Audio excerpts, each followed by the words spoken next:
हल्ली कृतज्ञता ह्या संकल्पनेचा खूप बोलबाला आहे. ग्रॅटिट्यूड जर्नल्स, अफर्मेशन्स सगळीकडे त्याचीच चर्चा. पण खरं सांगायचं तर हे काही आपल्यासाठी नवीन नाही. आपल्याकडे तर लहानपणापासून कराग्रे वसते लक्ष्मी म्हणत दिवसाची सुरुवात व्हायची. तीच तर कृतज्ञतेची पहिली पायरी होती.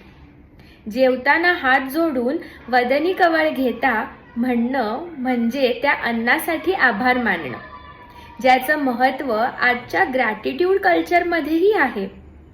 फरक फक्त इतकाच आहे, पूर्वी पद्धती परंपरेत होत्या, आता त्या आधुनिक जर्नलमध्ये बदलल्या आहेत.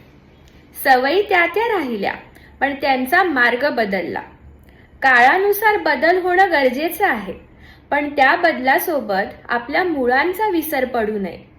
कारण शेवटी काय, जिथे कृतज्ञता असते तिथे भरभराट आपोआपच होते.